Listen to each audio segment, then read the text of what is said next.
안녕하세요. 건강 채널 시니어입니다. 지난 시리즈에서 우리는 폐 건강이 우리 삶 전체를 어떻게 변화시키는지를 함께 배웠어요.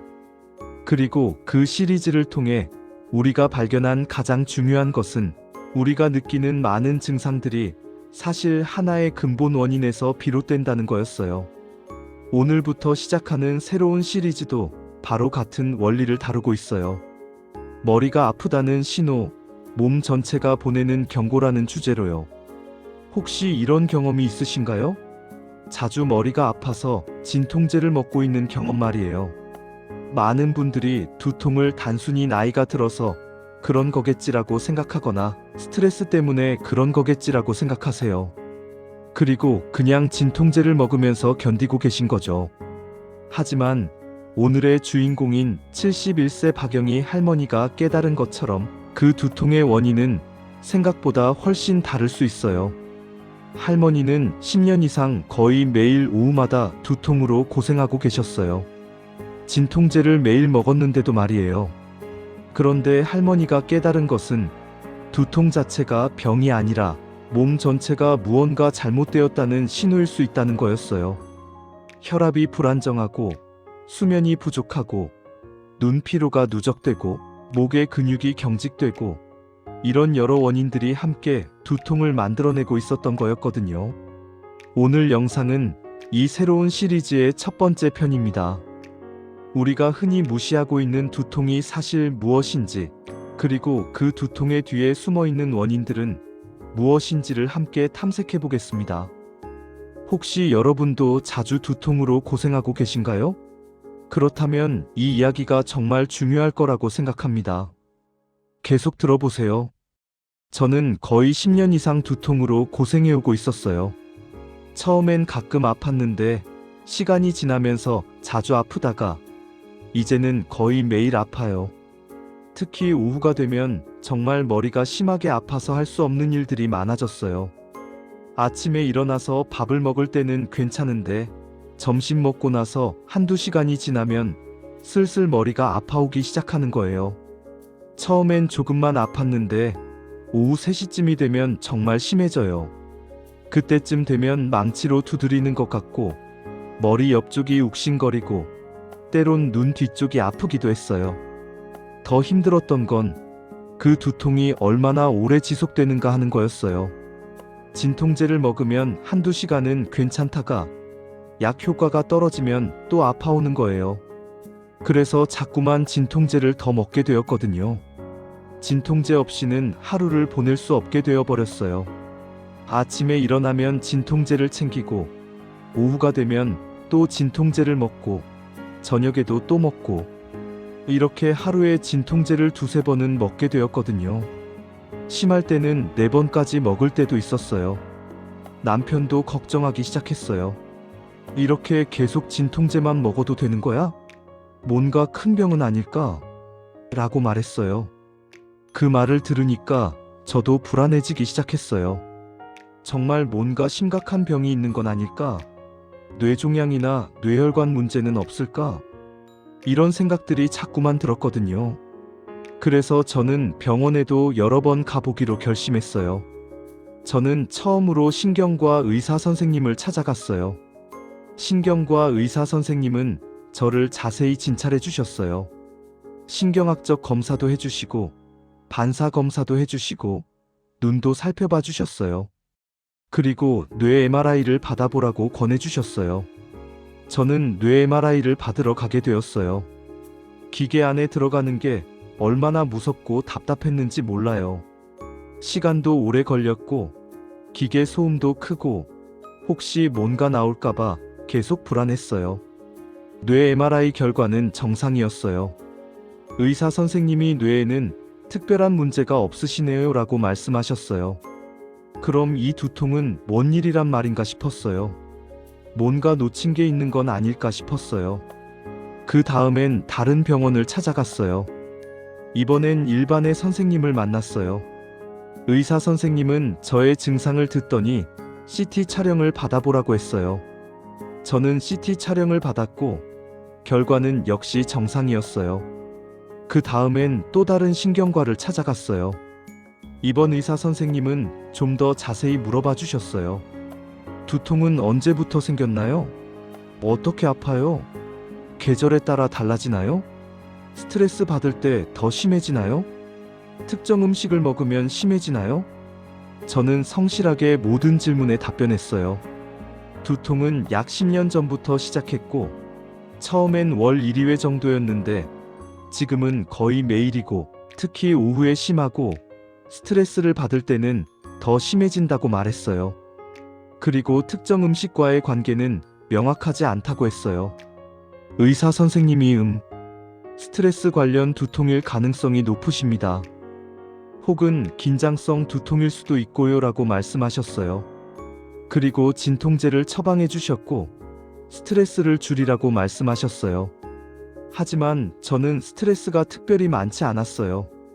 남편도 은퇴한 지 오래고 아이들도 다 커서 독립했고 손주들도 자주 만나는데 특별히 스트레스를 받고 있지는 않았거든요.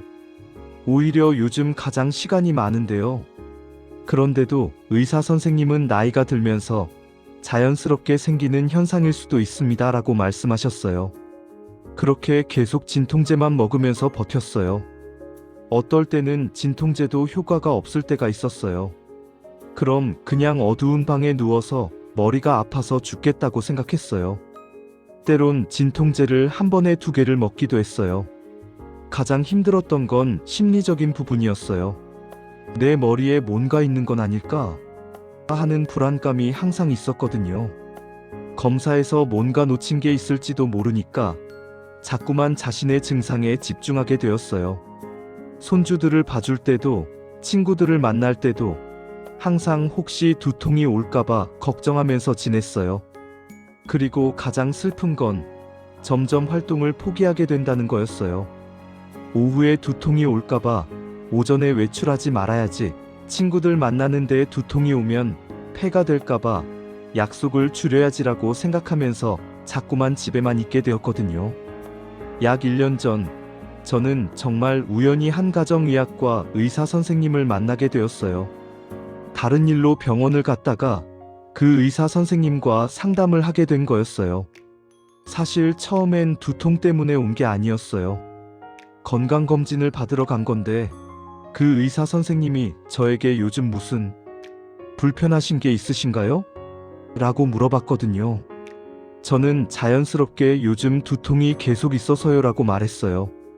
의사 선생님이 깊은 관심을 가지고 물어봤어요. 혹시 아침에 일어나셨을 때 머리가 아프신가요?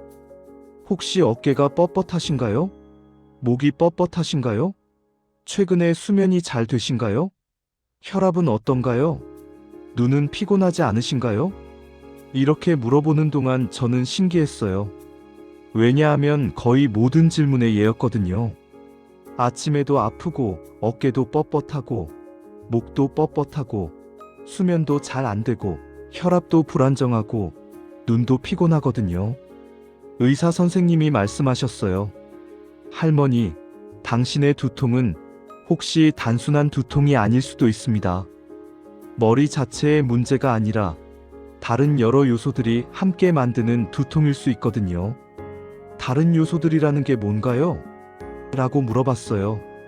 의사 선생님이 설명해 주셨어요. 그 설명이 정말 제 인생을 바꿨어요. 의사 선생님은 저를 자세히 살펴봐 주셨어요. 혈압을 재봤고 목과 어깨의 근육 상태를 확인했고 눈의 피로도도 확인했어요. 그리고 저의 자세도 살펴봤어요.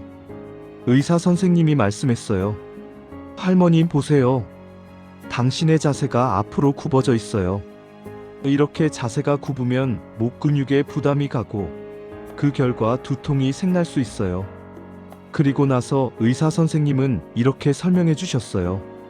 할머니, 당신의 두통은 사실 여러 가지 원인이 함께 만드는 거예요.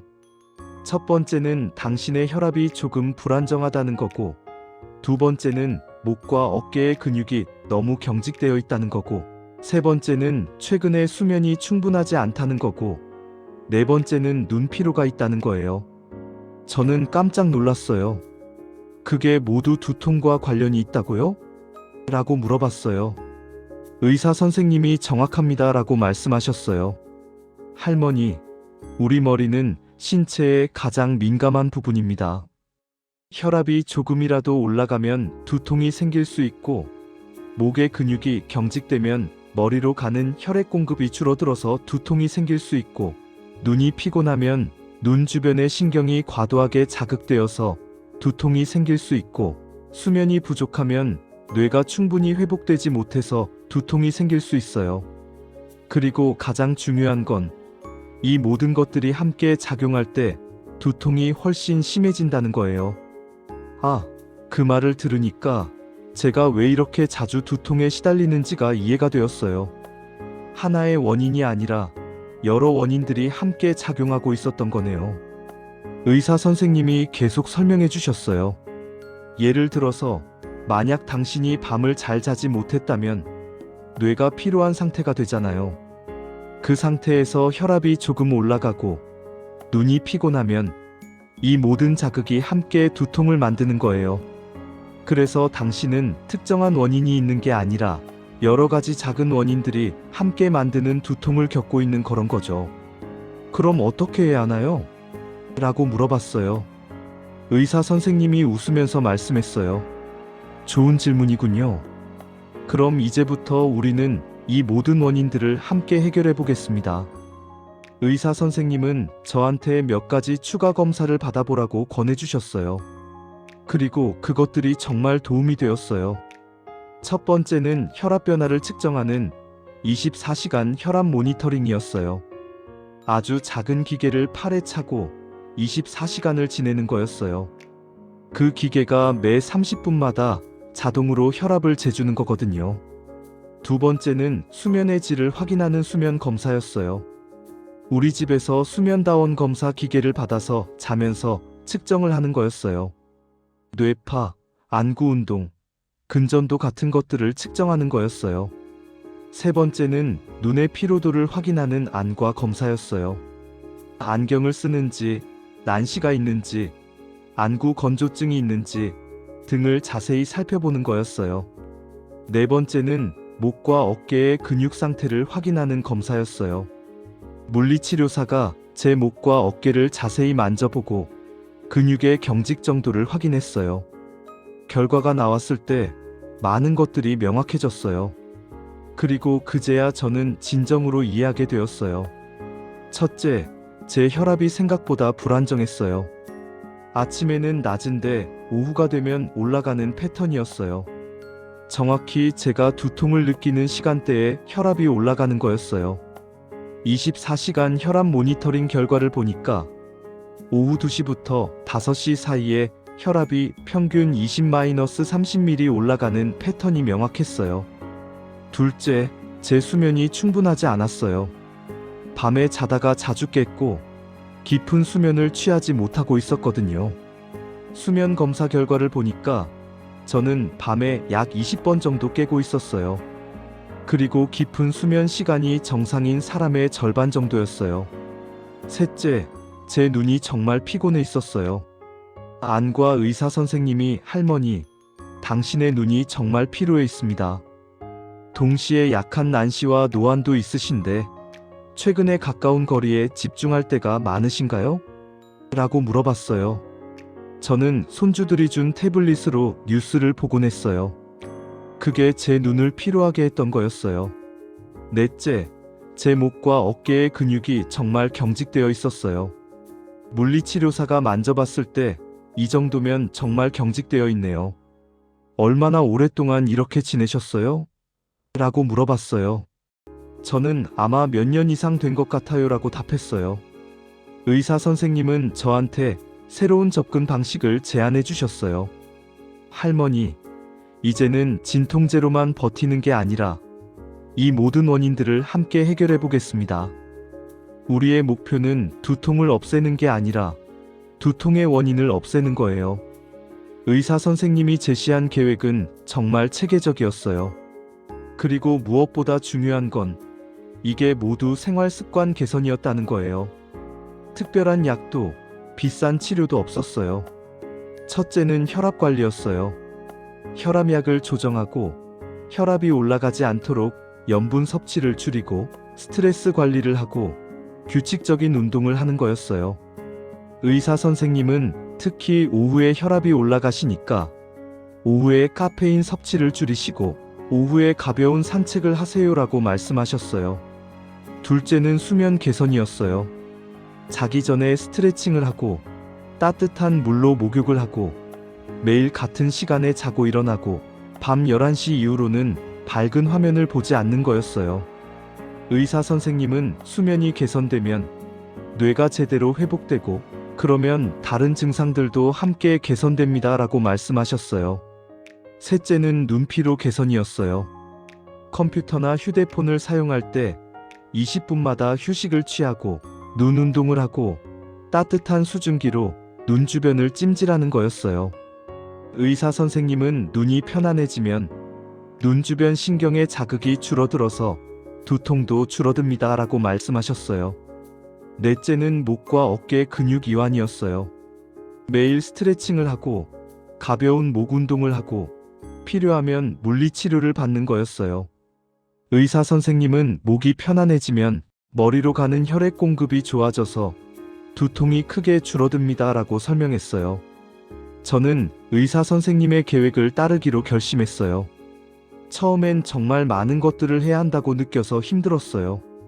매일 스트레칭을 해야 하고 수면 시간도 지켜야 하고 눈 운동도 해야 하고 혈압도 관리해야 하고 정말 할 일이 많다고 느껴졌거든요.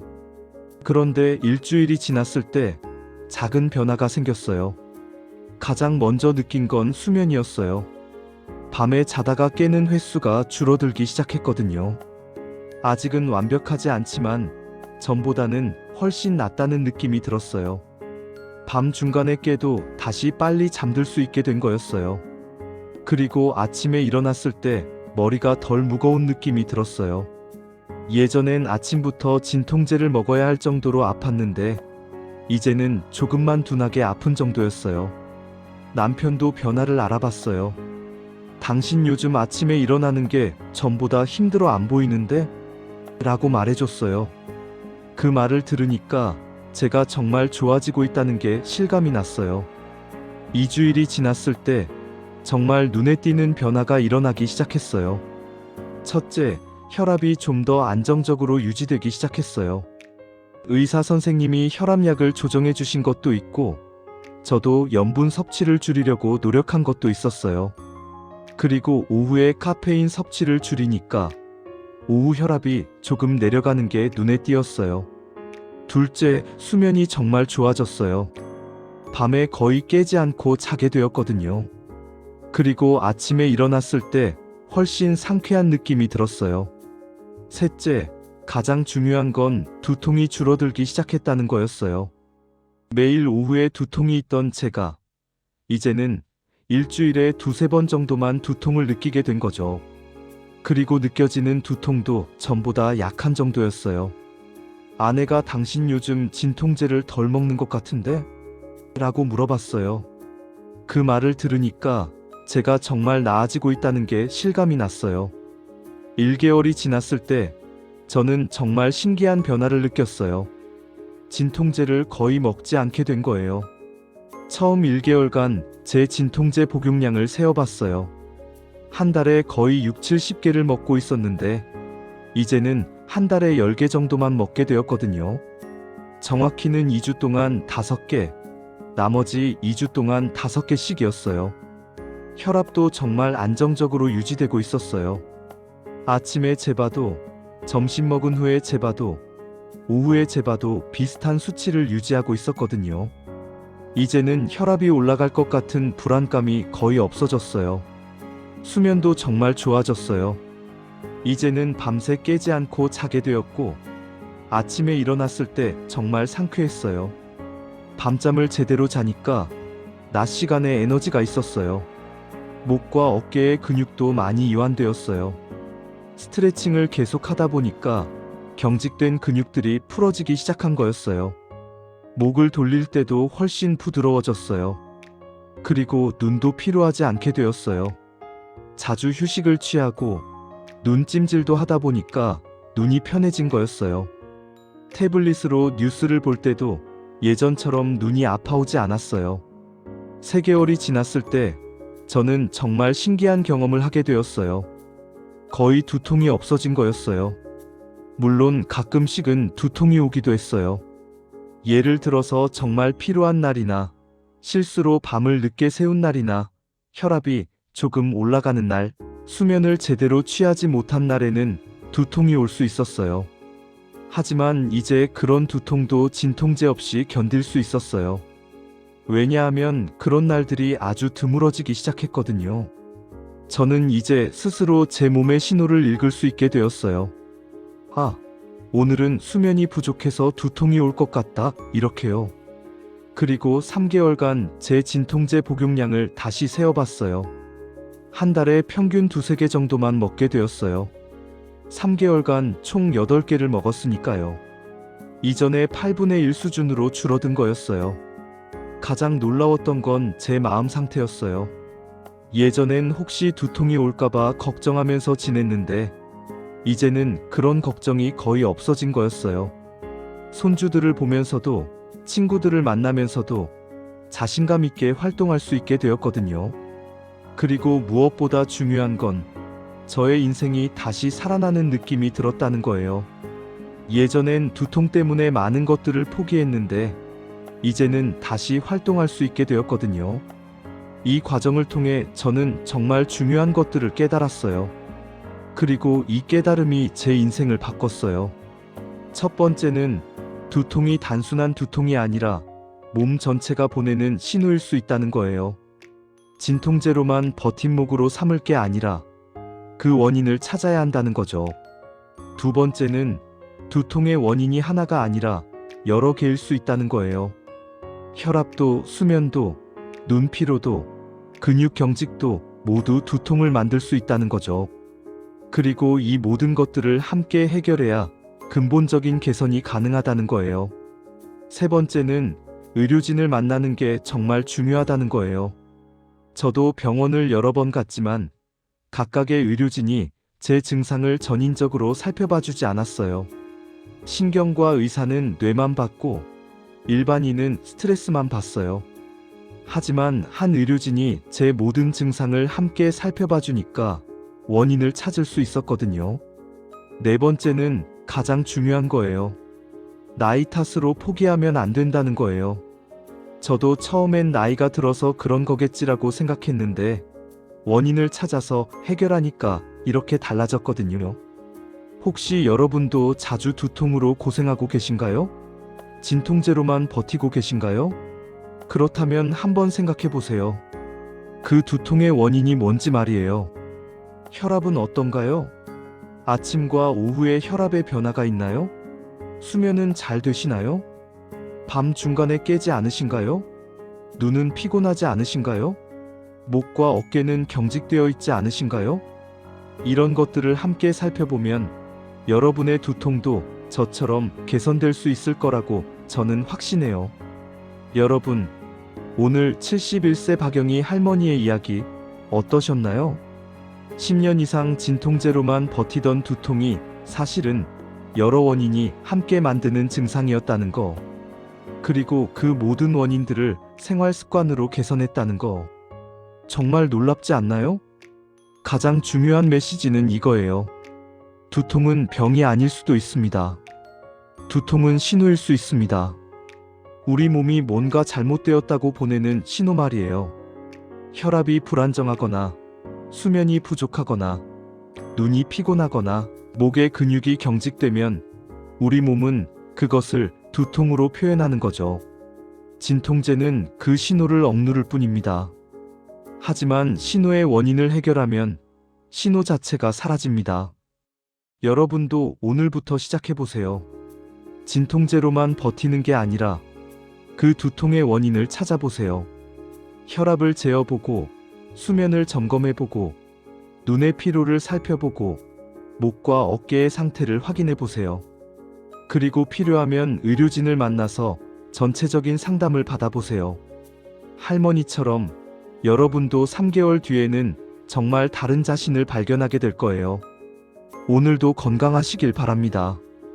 이 영상이 도움이 되셨다면 구독 버튼을 꼭 눌러주시고 좋아요와 알림 설정도 부탁드립니다.